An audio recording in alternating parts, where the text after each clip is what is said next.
उस लक्ष्य पर ताकिए, तभी जाके मंजिल को प्राप्त आप लोग कर सकते हैं। ऐसे ही भगवान की भक्ति है, इतने आसानी से भगवान नहीं मिलते हैं। भगवान के पाने के लिए जैसे हमारे भगवान बाबा हैं, आप लोग सोच रहे हैं कि इतने आसानी से जग करा दिए, नहीं, बहुत परिश्रम किए, बहुत परिश्रम किए, तब जाके आज वो सफल हुए।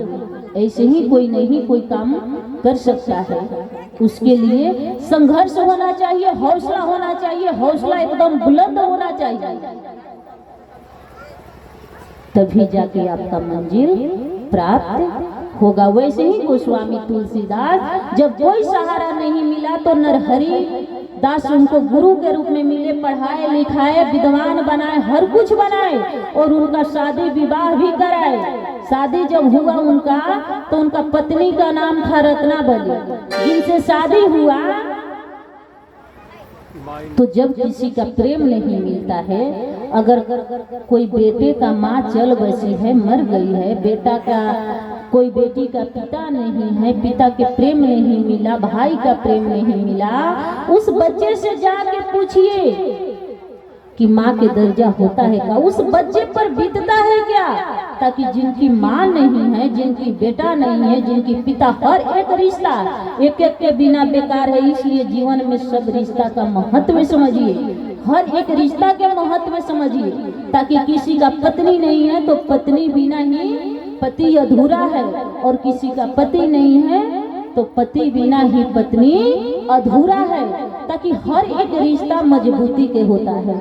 वैसे ही जब पत्नी आई तो पद फेरे के रस्म के लिए जब अपने मायके के जाने लगी तो अपने पति से आज्ञा ली, ताकि उनके घर में कोई बचा नहीं था कि हम जा रहे हैं, मेरा भाई आ रहा है। देखिए, बिना आज्ञा के नारी का कदम नहीं उठाना चाहिए। पति से जरूर इजाजत ले लेना चाहिए कि हम इस काम के लिए जा रहे हैं, हम जाए अथवा ना जाए। यदि प्रेम, परिवार में प्रेम नहीं है, संबंधन नहीं है, तो वहाँ रिश्ता बेकार है। कहते हैं कि जहाँ सुमति तहाँ संपत्ति नाना, कि जहाँ सुमति तहाँ संपत्ति नाना, जहाँ कुमति तहाँ विपत्ति निधाना।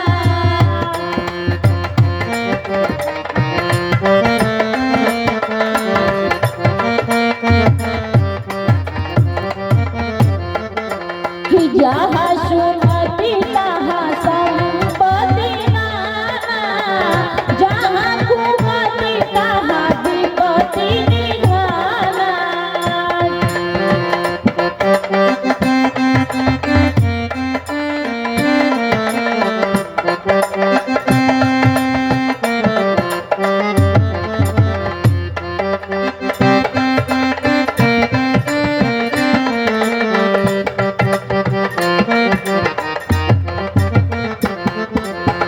कि होइगे वही जो राम रचिया था, आगे करी तरफ बढ़ावती शाखा।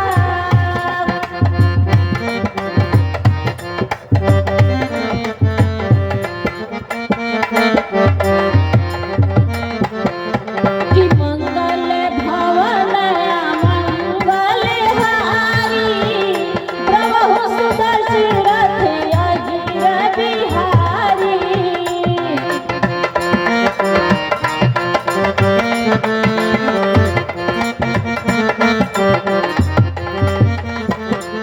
प्रेम से बोलिए राजा रामचंद्र भगवान की।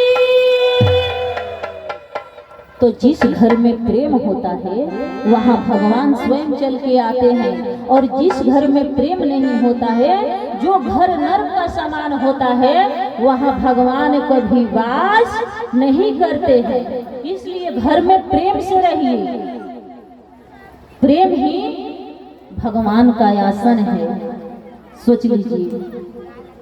इसीलिए गोस्वामी तुलसीदास जब किसी का प्रेम ना मिला तो पत्नी के प्रेम में इतना पागल हो गए, इतना पागल हो गए कि उनको दिन के दिन और रात की रात दिखाई नहीं दे रहा था। जैसे पत्नी अपने मैके गई, तुरंत उनको एक पल काटना मुश्किल हो गया। जैसे वो गई, पीछे से वो भी लाइन लग गए अपने पत्नी के पास मिलने के लिए। एक एक सेकंड कटना उनको मुश्किल हो गया। ना बारिश देखे, ना धूप देखे, ना कुछ देखे। जैसे रास्ता में निकले, ना छाता लिए, और बारिश इतना हो रहा था उनको बारिश भी दिखाई नहीं दे रहा था। केवल दिखाई दे रहा था क्या? तो पत्नी और कुछ नहीं। जब गए तो बीच में दरिया यानी नदी बह रहा था। उस नदी में मुर्दे ने बह के जा रहा था। मुर्दे को उन्होंने सोचे कि ये नाव है। उस मुर्दे को पकड़ के वो नदी पार हो गए। और नदी पार हुए, जैसे अपने पत्नी के घर गए यानी ससुर के घर गए तो देखे कि खिड़की से रस्सी लटका हुआ है। लेकिन शायद वो रस्सी था नहीं, जो भोले बाबा के गलवा में नाग है वही नाग लटके हुए थे। उस नाग को पकड़ के खिड़की क्रॉस कर गए, अपने पत्नी के रूम में हिल गए। देखिए प्रेम में कितना लोग अंधे होते हैं, लेकिन किस प्रेम में अंधा होना है? अनर्गल प्रेम में नहीं, भगवान के प्रेम में अंधे होके। जैसे कि मीरा ने भगवान के प्रेम में अंधे हो गए, वैसे हो ये अंधे, अनर्गल चीज में नहीं। जब उन्होंने पत्नी ने देखी कि आप तो कहने लगे कि आप ही ना बुलाई हो, नदी में नाव डलवाई, नाव भेजवाई और इस खिड़की से रस्सी को लटकाई जिसे हम पकड़ के आसानी से तुम्हारे पास आ गए। पत्नी ने रस्सी की ओर झांकी तो देखी कि ये तो सर्प है और ये रस्सी बोल रहे हैं। एक वचन, पत्नी अपने पति को क्या कह रही है? यदि वैसा पत्नी हो तो बुराई से हटा के पति को अच्छाई पर ला सकती है। पत्नी में सब शक्ति होता है। कल बताए थे आप लोगों को, पत्नी हर वो काम कर सकती है। जरूरत पड़ने पर दुर्गा काली सरस्वती का रूप धर सकती है और जरूरत पड़ने पर महाचंडी का रूप धर सकती है। हर एक रूप उनमें है। सीता गीता के रूप में पूजी भी जा सकती है। तो जैसे पत्नी अपने पति को बोली कि इतना प्रेम आप हमसे किए और इतना ही प्रेम भगवान से किए होते तो आप भवसागर से पार हो जाते। देखिए उनका दिमाग खटक गया। गोस्वामी तुलसीदास का जब अपने पत्नी के बात सुने तो एक वचन उनका बैराग बना दिया।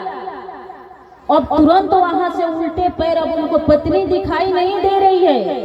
क्या दिखाई दे रहा है? तो वो भगवान की तलाश में घूमने लगे। तुरंत उल्टे पैर निकल गए और निकल के वो खोजने लगे कि भगवान हमको मिलेंगे कहाँ। परिश्रम करने लगे। जब परिश्रम करने लगे तो ऐसे ही व्यासपीठ से कथा कर रहे हैं और कथा करके ऐसे ही पंडाल में सभी लोग बैठे हुए हैं, कथा करते थे डेली। लेकिन जब गोस्वामी तुलसीदास खुले में यानी बाहर भीतर शौच करने जाते थे, जो गंदा पानी बचता था थोड़ा फेंक देते थे झाड़ियों में। वो गंदा पानी पी के प्रेत ने उत्पन्न हुआ और बोला कि आप हमसे वरदान मांगिए। तो गोस्वामी तुलसीदास यही शब्द बोले उनसे। उन्होंने कहे, प्रेत ने बोले कि आप हमारे प्यास को बुझाए हैं, प्राप्त किए हैं। इस प्रेत जोनी से हम अब भगवान की ओर जाने वाले हैं, तो आप हमसे वरदान मांगिए। तो कौन सी वरदान?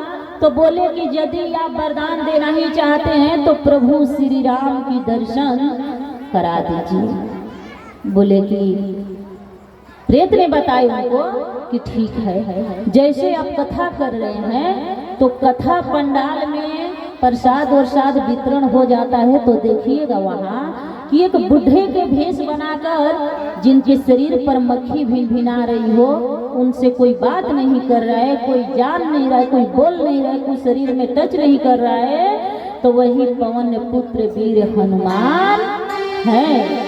तो सचमुच में गोस्वामी तुलसीदास देखे कि यहाँ सचमुच के ऐसा व्यक्ति बैठे हुए हैं।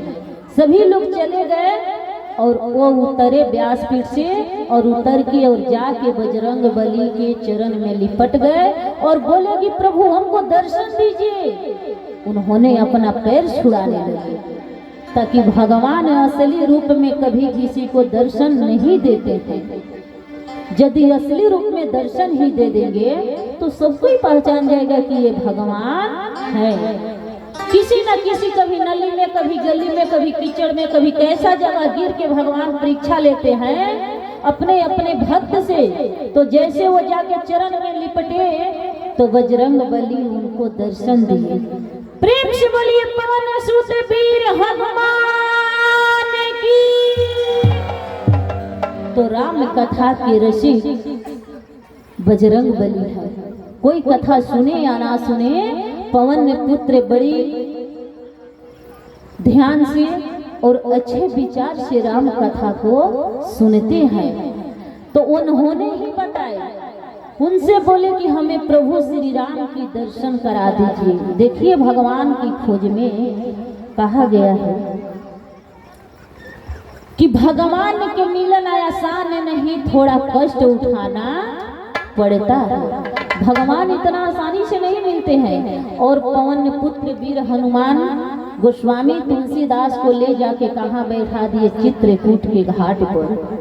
उसी रास्ते भगवान रोज जाते थे और वहाँ गोस्वामी तुलसीदास बैठ के चंदन दान करने लगे। हर एक प्राणी के माथा समझने लगे कि ये हमारे प्रभु श्री राम का माथा समझ के चंदन को दान कर रहे हैं। आज के दिन में अगर किसी को चंदन लगाने के लिए बोलिए तो नहीं लगाते हैं। किसी के घर में पूजा पाठ होता है तो गांव में निकलिए तो लोग कहते हैं आज आपके घर पूजा हुआ है का, चंदन लगाए हैं। एक मुसलमान के लड़का, छोटा हो या बड़ा हो, देखिए उनमें कितना प्रेम है। अगर वो नमाज सुनने जाए तो अपना सर के टोपी कभी उतार के नहीं जाते हैं, पहन के जाते हैं। लेकिन हमारे सनातन धर्म में चंदन लगाने में भी मनुष्य का लाज लगता है, शर्म लगता है। और ये शर्म किस बात की? जब भगवान से प्रेम लगा दिए, कहा गया है कि लगने तुमसे लगा बैठे, जो होगा देखा जाएगा।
इसलिए कि ऐसा ऑफर आने वाला नहीं है।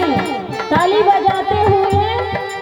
लगन तुमसे लगावे थे, जो होगा दिख जाएगा। लगन तुमसे लगावे थे, जो होगा दिख जाएगा। तुम्हें अपना बनावे थे, जो होगा दिख जाएगा। लगन तुमसे लगावे थे, जो होगा दिख जाएगा।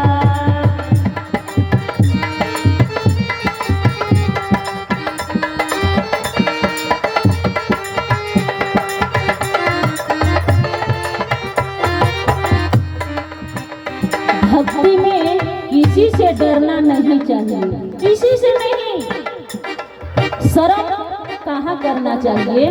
जहाँ नाच प्रोग्राम हो रहा है उस जगह शर्म करना चाहिए, और भक्ति में कभी शर्म नहीं करना चाहिए। ऐसा प्रेम कीजिए, ऐसा प्रेम कीजिए कि उनके आगे हर चीज छोटा पड़ जाए। कहते हैं साहब कि कभी दुनिया से डरते थे, तो छुप छुप याद करते थे। कभी दुनिया से डरते थे, तो छुप छुप याद करते थे। दुनिया से डरते थे, तो छुप छुप याद करते थे। लो पर्दा उठा हटाए, जो होगा देखा जाएगा। लगन तुमसे लगावे थे, जो होगा देखा जाएगा। पर्दा हम उठा बैठे, जो होगा देखा जाएगा। लगन तुमसे लगा बैठो, जो होगा देखा जाएगा।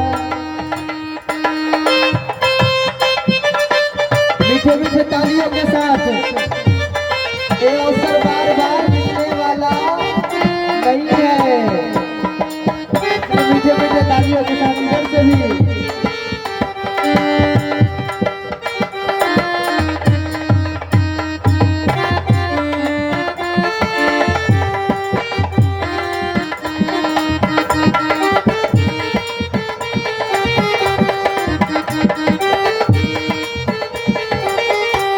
अब आप लोग भी पर्दा उठा करके अपने लाज शर्म को देख के सुन पापड़ी खा जाइए।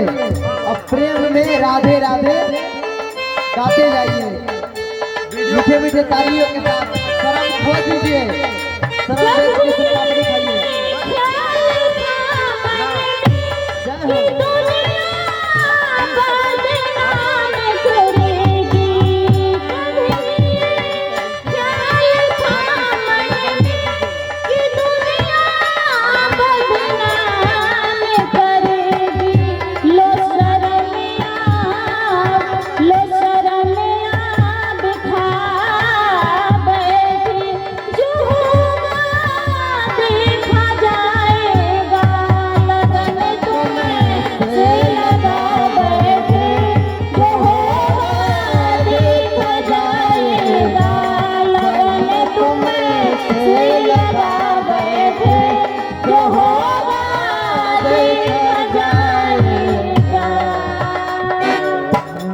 प्रेम से बोलिए राजा रामचंद्र भगवान की।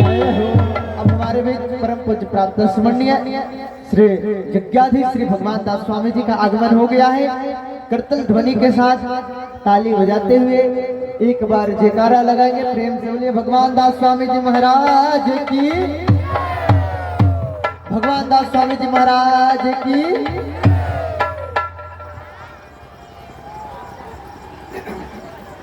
जय शिव नारायण।